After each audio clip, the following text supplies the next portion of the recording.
हर किसी को मुकम्मल जहां नहीं मिलता। किसी को जमीन तो किसी को आसमान नहीं मिलता। जी हां दोस्तों, नमस्कार। मैं डॉक्टर मुकेश एक बार फिर से आप सभी दर्शकों का हार्दिक अभिनंदन करता हूं आपके चैनल एस्ट्रो नक्षत्र 27 पर।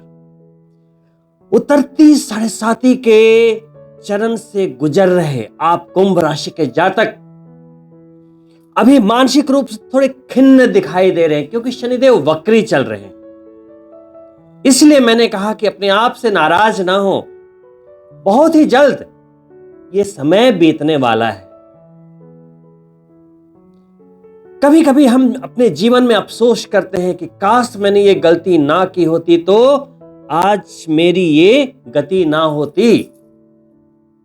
तभी मैंने कहा कि हर किसी को मुकम्मल जहां नहीं मिलता। तो साढ़े साती में शनिदेव आपको निचोड़ने आते हैं। जितने आपके विकार हैं जो समय के साथ आप में आ जाते हैं उन्हें दूर करने आते हैं।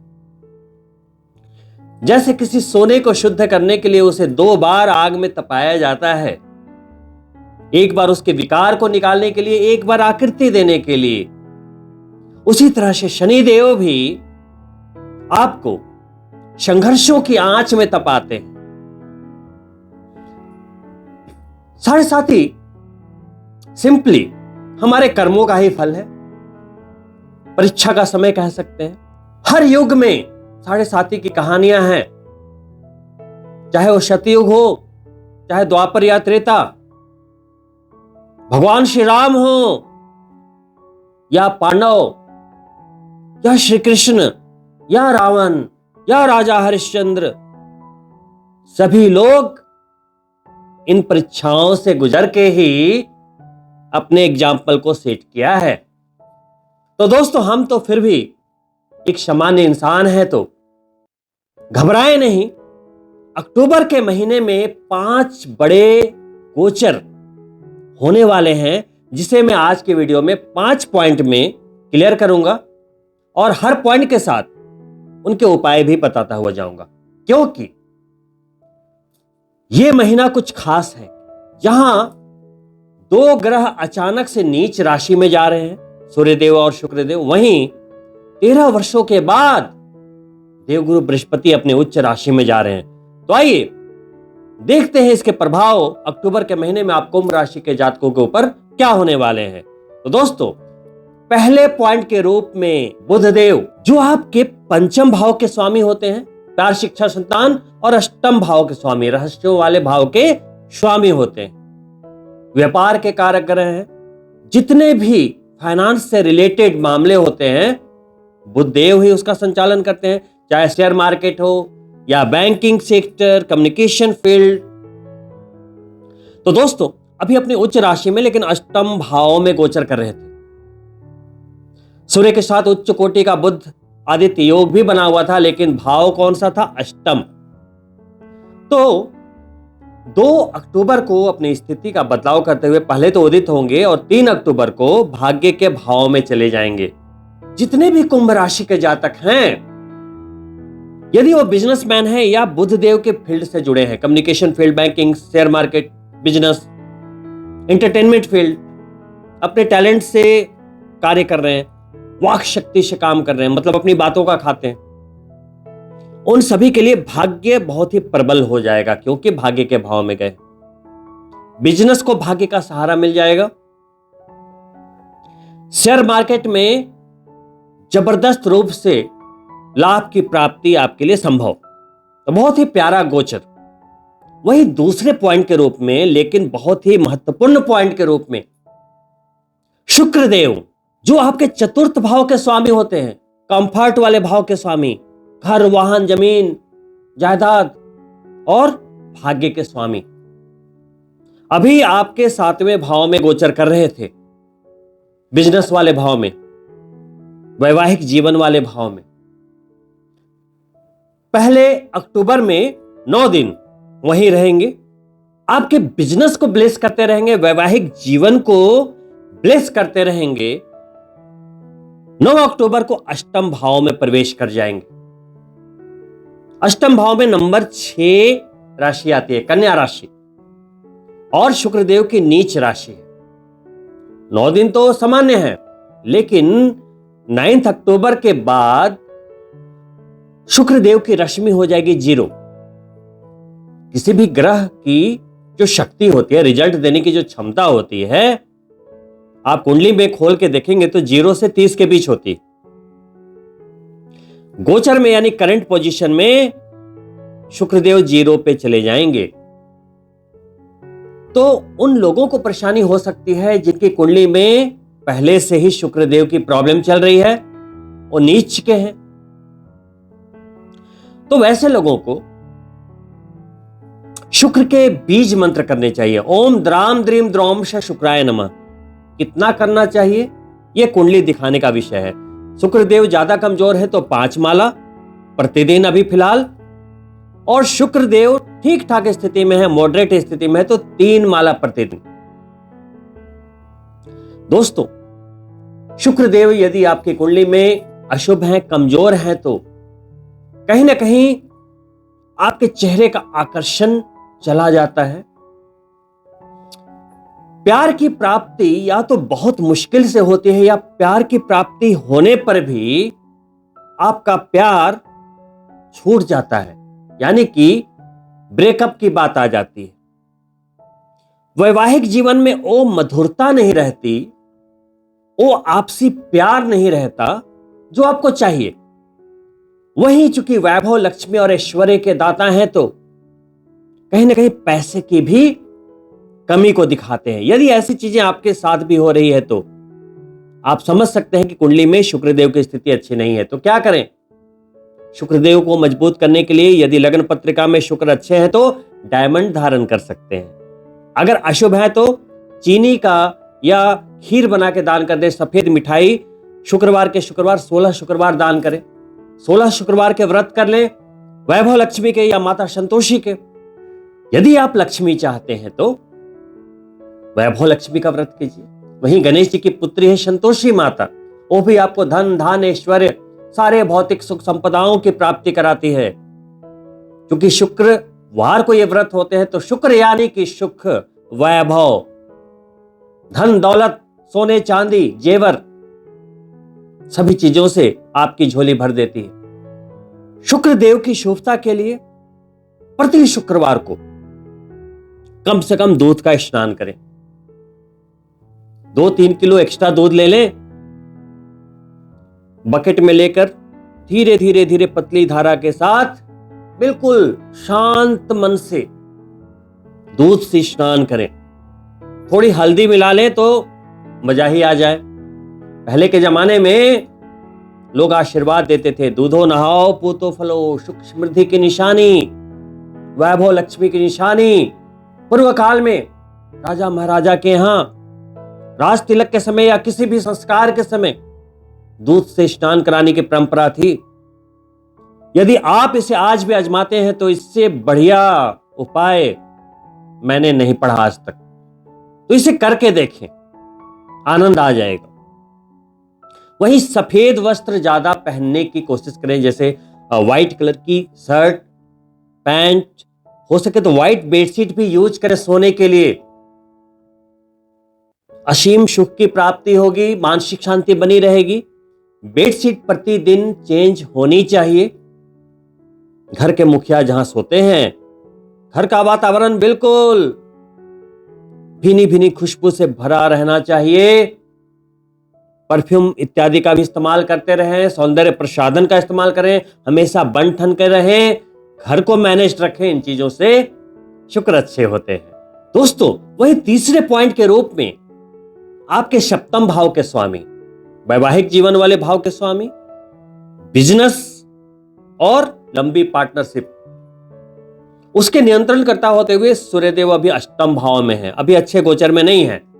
अष्टम भाव का गोचर सूर्यदेव के लिहाज से अच्छा नहीं माना जाता, लेकिन अभी 17 दिन वहीं रहेंगे अक्टूबर में।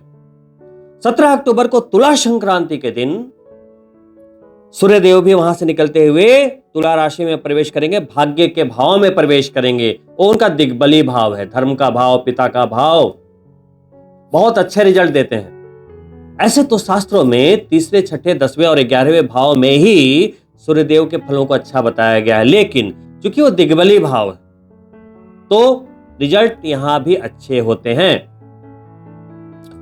भाग्य को बल मिलता है। वैवाहिक जीवन में कुछ उठापटक की स्थितियां यदि चल रही थी तो थोड़ी सी वो चीजें स्मूथ हो जाएंगी। लेकिन यदि आपकी कुंडली में भी सूर्यदेव नीच के हैं तो आपको पुनः उपायों के साथ आगे बढ़ना चाहिए। सूर्य यानी आपकी आत्मा, सोल, सरकार, आपका कॉन्फिडेंस, एडमिनिस्ट्रेशन। तो यदि नौकरी पेशा है, सूर्यदेव नीच के हो रहे हैं तो स्थितियां थोड़ी बहुत। वहीं यदि आपका कोई प्रमोशन अवेटेड था, कोई बड़ा लाभ आने को था, तो सूर्यदेव जब नीच के होते हैं तो जितने शुभ ग्रह हैं उनके प्रभाव फीके पड़ जाते हैं और जो अशुभ ग्रह होते हैं उनकी परेशानी देने की क्षमता बढ़ जाती है। जैसे रात्रि में नेगेटिव एनर्जी बढ़ जाती है, दिन में वो कम हो जाती है, वैसे ही तो सूर्यदेव को हमेशा मजबूत बना के रखें। कैसे बनाएंगे? गायत्री मंत्र की 5 माला। दोस्तों, वही चौथे गोचर के रूप में 13 वर्षों के बाद देवगुरु बृहस्पति उच्च की राशि में जा रहे हैं। देवगुरु बृहस्पति आप कुंभ राशि के जातकों के लिए लाभेश भी हैं, धनेश भी हैं, यानी कि जहां से आप पैसे कमा रहे हैं आपकी आय भी है और जहां आप जमा कर रहे हैं वो भी वही है। कितना आएगा, कितना संग्रहित होगा, लिक्विडिटी भी वही है, इनकम भी वही है। उसके नियंत्रण करता कौन है? देवगुरु बृहस्पति। अभी पंचम भाव में गोचर कर रहे थे। 7.5 के कई दुष्प्रभावों से आपको उन्होंने बचा के रखा था क्योंकि तीनों त्रिकोणों को दृष्ट कर रहे थे। लेकिन घबराने की बात नहीं है।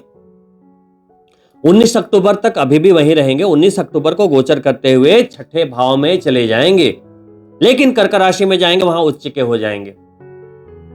तो आपके लाभेश और धनेश उच्च के होंगे तो लाभ की मात्रा बढ़ेगी। जो आपकी लिक्विडिटी थी, जो आपके खर्चे बेवजह हो रहे थे, वो रुकेंगे। यदि आप बड़े दिनों से पैसा जोड़ना चाह रहे थे, जोड़ पाएंगे। ऐसे तो देवगुरु बृहस्पति 1 साल 1 महीने के लिए उच्च के होते हैं, लेकिन अभी वो ट्रेलर दिखाने के लिए आए हैं। अगले वर्ष के जुलाई में पुनः उच्च के होंगे और अपनी पूरी अवधि बिताएंगे। लेकिन अभी से 47 डेज के लिए छठे भाव में आए हैं। छठे भाव में आए हैं तो छठा भाव क्या है? नौकरी। नौकरी में मजबूती आएगी क्योंकि देवगुरु बृहस्पति वहां उच्च के हुए हैं। रोग, तो यदि आप किसी रोग से पीड़ित थे तो वहां रिकवरी के चांसेस बढ़ जाएंगे। ऋण यानी कर्जे थे तो कर्जे समाप्त होंगे, यानी कि आपकी आमदनी और आपका धन इतनी बड़ी मात्रा में संग्रहित होगा, अर्थ लाभ के कई रास्ते खुल जाएंगे। लेकिन ऐसा नहीं होगा कि देवगुरु बृहस्पति छप्पड़ से आए और बैग यहां पे फेंक के चले गए। नहीं, वो आपको आइडियाज देंगे कि कैसे करें। करना तो आपको ही है, करता तो आप ही हैं, कर्म तो आपको ही करना है। और शत्रु का भाव है, यानी कोई शत्रु आपको परेशान कर रहा है। प्रत्यक्ष शत्रु, अप्रत्यक्ष शत्रु, नजर दोष, ग्रह दोष, कोई भी ऐसी बात जो आपको परेशान कर रही हो वो आपका शत्रु ही होती है। आलस्य भी शत्रु ही तो है। तो सारे शत्रुओं का नाश करने की क्षमता देवगुरु बृहस्पति में है। वो छठे भाव में जाएंगे तो 47 डेज में आप देखिएगा कि आपके जीवन में परिवर्तन आता है कि नहीं। क्योंकि जब देवगुरु बृहस्पति उच्च के होते हैं तो विवाह के लगन बनाते हैं, मांगलिक कार्य घर में होते हैं, संतान चाहते थे, संतान की प्राप्ति हो सकती है। बहुत समय से यदि आप प्रयास कर रहे थे, कुछ न कुछ दिक्कतें आ रही थी, तो देवगुरु बृहस्पति 13 वर्षों में एक बार उच्च के होते हैं तो ये लाभ अवश्य मिल सकता है। संतान के दाता है, शिक्षा के दाता है, तो विद्यार्थियों के लिए भी जबरदस्त समय। नौकरी में है, बिजनेस में है, लेकिन कुछ अभी भी एडवांस स्टडी के लिए सोच रहे थे, इन चीजों के लिए बहुत ही शानदार समय। कोई नया आरंभ, यानी कि किसी नए कार्य को आरंभ करना चाहते थे, नौकरी में परिवर्तन करना चाहते थे, स्थान परिवर्तन करना चाहते थे, यह भी संभावित। कहते हैं ना दोस्तों, 13 वर्ष में तो अच्छे अच्छे के दिन बदल जाते हैं। तो देवगुरु बृहस्पति 13 वर्ष में उच्च के होते हैं ये आपके लिए दिन बदलने ही आए हैं। लेकिन कभी कभी अच्छे गोचर होते हैं, फिर भी जातक ये शिकायत करते हैं कि हमें उसका लाभ नहीं मिला। क्यों नहीं मिलता? क्या हम लोग गलत बता रहे हैं? नहीं नहीं, हम लोग तो करंट पोजीशन को बता रहे हैं, वो 1000% सत्य है। लेकिन आपको फल क्यों नहीं मिल रहा, वो आपकी कुंडली बताएगी, क्योंकि रिसीवर वही होती है। वहां देखिए कि देवगुरु बृहस्पति कहीं अशुभ तो नहीं। उनके उपायों के साथ चलिए यदि आपको इस गोचर का लाभ लेना है। अब देवगुरु बृहस्पति को कैसे ठीक करें? देवगुरु बृहस्पति के इस गोचर का आनंद लेना है, क्योंकि ये 13 वर्षों के बाद हुआ एक बड़ा गोचर है। तो जैसा कि मैंने बोला, आध्यात्म से जुड़ के रहें, सत्संगी बने रहें, अच्छे लोगों का संग करें, बुरे कार्यों से दूर रहें, मांस मदिरा उसे अभी अपनी जिंदगी से दूर रखें। दोस्तों, एक बार नारद जी विष्णु लोक गए और विष्णु भगवान से पूछे कि हे विष्णु भगवान, मुझे इस रहस्य के बारे में जानकारी चाहिए कि यदि सत्संग करें तो क्या लाभ होता है, क्योंकि मैं तो आपके साथ सत्संग में हूं ही, नारायण नारायण करता ही रहता हूं, लेकिन अभी मैं पृथ्वी लोक से आया हूं।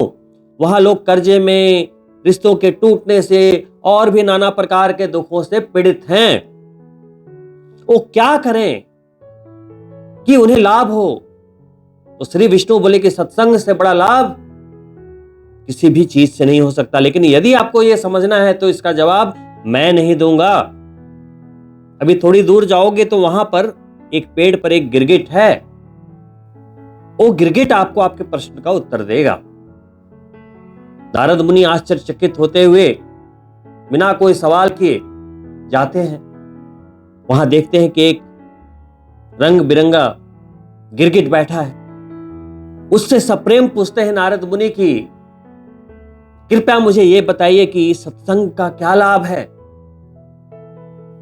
इतना सुनते ही गिरगिट तड़प के मर गया। बड़े आश्चर्य में पड़ गए नारद जी। पुनः वापस आए। पुनः नारद मुनि को विष्णु भगवान ने बोला कि मैं एक व्यक्ति के बारे में बताता हूं, उसके यहां एक तोता होगा, कुछ समय के बाद जाना और उनसे पूछना। कुछ समय अंतराल के बाद हो गए जहां भगवान ने बोला था जाने को। पता करके गए, देखा एक छोटा सा तोता है। उन्होंने पूछा, हे शूक महाराज, विष्णु भगवान ने सिर्फ मुझे यह जानने के लिए भेजा है कि सत्संग का क्या लाभ होता है। इतना सुनना था कि वो भी तड़प के वहीं मर गया। नारद मुनि बड़े हैरान कि सत्संग का नाम लेते ही ये मर क्यों गया। वो गिरगिट भी मर गया, ये भी मर गया। बड़े आश्चर्य में भर गए। दौड़े दौड़े वापस विष्णु धाम पहुंचे। बोले कि हे विष्णु भगवान, ये क्या लीला है आप? विष्णु भगवान बोले कि यदि जानना चाहते हो तो कुछ वर्ष के पश्चात आप एक राजा के पास जाना। उन्होंने उस राजा के बारे में बताया। उनके यहां एक शिशु का जन्म होने वाला है। जब वो बोलने लायक हो जाए तो आप जाना, वो आपको बताएगा। अब नारद मुनि पसीने से तरबतर कि मैंने गिरगिट से पूछा, वो मर गया, चलो कोई बात नहीं। फिर मैंने तोते से पूछा, वो मर गया, कोई बात नहीं। अब आप शिशु की बात कर रहे हैं, और जिस राजा की बात कर रहे हैं, जहां तक मैं जानता हूं, उसकी कोई संतान नहीं थी, और बड़ी मन्नतों के बाद अब उनकी संतान होने वाली है। विष्णु भगवान ने बोला, बिल्कुल सही। उनकी लीला प्रभु ही जाने। तो कुछ समय के बाद उस राजा को संतान की प्राप्ति हुई। जब वो बच्चा बोलने लायक हुआ तो नारद मुनि वहां पहुंचे, बड़े सहमे समय घबराए हुए कि कहीं यहां भी कोई अनिष्ट ना हो जाए। राजा से अनुमति मांगकर उस बालक के पास पहुंचे और बोले कि हे बालक, मुझे बताओ कि सत्संग का क्या लाभ है। वो बालक खिलखिलाकर हंस पड़ा और नारद मुनि से कहने लगा कि आपने मुझे पहचाना नहीं। ये सवाल मुझसे आप पहले 2 बार और कर चुके हैं। बोले कैसे? बोले पहले बार जब मैं अपने कर्मों की सजा काट रहा था, क्षुद्र योनि में था, गिरगिट योनि में था, तो आपने जैसे ही ये सवाल पूछा, और आप तो खुद ही देवता तुल्य हैं, आपका संग करते ही, आपका सवाल सुनते ही मैं मुक्त हो गया उस योनि से। फिर मैं तोते की योनि में आया, फिर आप वहां आ गए, दोबारा आपके दर्शन हुए, पुनः मुझे मुक्ति मिल गई। और सिर्फ मुक्ति ही नहीं मिली, एक राजा के यहां जन्म मिला और मानव तन में मिला, जो कि देवताओं के लिए भी दुर्लभ है। तो ये फल है सत्संग का। तो दोस्तों, इस कहानी से बस यही सीखने को मिलता है कि यदि हम आध्यात्मिकता से जुड़े रहें, अच्छे लोगों के साथ जुड़े रहें, तीर्थ यात्राएं करते रहें, भगवान के दर्शन करते रहें, सत्संगी बने रहें, गुरु के चरणों में अपने आप को समर्पित रखें, तो ये जन्म अगला जन्म भी तर जाता है। तो देवगुरु बृहस्पति को प्रसन्न करने का इससे प्यारा उपाय तो मैंने आज तक नहीं सुना। और ये जो मैंने वृत्तांत सुनाया, यदि आप भी इससे सहमत है तो कमेंट बॉक्स में ओम नमो भगवते वासुदेवाय जरूर लिखते हुए जाइएगा। और दोस्तों, यदि आप भी सत्संग करते हैं, प्रभु की शरण में रहते हैं, तो देवगुरु बृहस्पति की इस उच्चता का फायदा आपको अक्टूबर के महीने में ही नहीं, अगले 47 डेज तक मिलेगा और अगले वर्ष भी मिलता रहेगा। वहीं दोस्तों, अंतिम और 5वें गोचर के रूप में मंगल देव, जो कि अभी तुला राशि में चल रहे हैं, आपके भाग्य के भाव में करियर के नियंत्रण करता है। तो आपकी आजीविका का कोई भी साधन हो, बिजनेस करते हो, जॉब करते हो, सेल्फ एम्प्लॉयड हो, कुछ भी हो, सभी को भाग्य का सहारा मिलेगा। वहीं रियल एस्टेट, कंस्ट्रक्शन के फील्ड में कोई है, मेडिकल फील्ड में है, एनर्जी फील्ड में है, अग्नि तत्व यानी कि रेस्टोरेंट बिजनेस से जुड़े हुए हैं, उन लोगों को भी मंगल का साथ, मंगल के भाग्य भाव में होने का फायदा मिलेगा। आर्मी में है, पुलिस में है, लाल बत्ती पे घूमते हैं, राजनेता हैं, बड़े पावर के साथ जुड़े हुए हैं, या आप बिजनेसमैन ही हैं लेकिन अग्रणी भूमिका में हैं, लीडरशिप रोल में काम कर रहे हैं, टीम लीड कर रहे हैं, तो यहां मंगल देव आपको बहुत कुछ अक्टूबर में दे कर जाएंगे। तो दोस्तों, बहुत ही प्यारा गोचर आप सभी कुंभ राशि के जातकों के लिए इस अक्टूबर के महीने में। और दोस्तों, अंत में मैं बस इतना ही कहना चाहूंगा कि यदि आप भी इन शुभाशुभ गोचरों का लाभ लेना चाहते हैं, तो वो सबसे पहले अपनी कुंडली खोलिए, उसकी विवेचना कराइए, और इस बार इस बात को देखिएगा कि जिस भाव से रिलेटेड आपको परेशानी आ रही है, जैसे अधिकतर लोग पूछते हैं कि उस पर बहुत कर्जा है, तो देखिए आपके लगन पत्रिका के अनुसार छठे भाव का स्वामी कौन है। मान लो कि सूर्यदेव है, वहां नंबर 5 लिखा है फॉर एग्जाम्पल, तो सूर्यदेव कितने रश्मि पे आपकी कुंडली में दिखाई दे रहे हैं? 0 से 30 के बीच। अगर वो 0 से 10 के अंदर हैं तो आपको दिक्कत आ रही होगी, अगर 10 के ऊपर होंगे तो दिक्कत नहीं आ रही होगी। फिर ये देखना होगा कि वो पॉजिटिव है या नेगेटिव है, बस 2 चीजें। उसी तरीके से कोई प्रमोशन, लाभ अटका है तो एकादश भाव के स्वामी को देखिए, 11वें भाव के लॉर्ड। स्वास्थ्य में कोई समस्या है तो पहले भाव के स्वामी को देखिए, फिर छठे भाव के स्वामी को देखिए। घर, गाड़ी, बंगला नहीं बन पा रहा, चतुर्थ भाव के स्वामी को देखिए। पैसा इकट्ठा नहीं हो पा रहा, सेकंड हाउस के स्वामी को देखिए, है ना। करियर में कोई भी प्रॉब्लम है, 10th हाउस के स्वामी को देखिए। भाग्य काम नहीं कर रहा, 9th हाउस के स्वामी को देखिए। तो आपको सारे 9 ग्रहों को लेकर चलना होगा, क्योंकि कुंडली के 12 खानों में इन 9 ग्रहों का आधिपत्य है। भले कुंडली में 5 दोस्त हैं, 4 दुश्मन हैं, लेकिन आपको साथ लेकर चलना पड़ेगा। मान लो कोई ग्रह अशुभ है, मान लो मंगल देव अशुभ है कुंडली के अंदर फॉर एग्जाम्पल, आप सोच रहे चलो अशुभ है छोड़ दो, नहीं। एक तो कुंडली में 2 भावों के स्वामी है, आपके शरीर में रक्त हैं, आपकी एनर्जी हैं, आपके दिल की धड़कन है मंगल देव, उनको छोड़ देंगे तो क्या होगा। तो आप इन 9 ग्रहों को अपने दोस्त और रिश्तेदार मानकर चलें, किसी को छोड़ नहीं सकते हैं। कभी कभी है ना, कुछ रिश्तेदार रूठ जाते हैं, उन्हें मनाइए, आ जाओ खाने पर फूफा जी, ताया जी। वो बोलेंगे नहीं मैं नहीं आऊंगा, मैं तुमसे नाराज हूं। फिर भी मनाइए, कोशिश करते रहिए। वैसे ही आपके ग्रह खराब हैं, मनाइए, रेमेडी कीजिए, दान कीजिए, पूजा पाठ करवाते रहिए।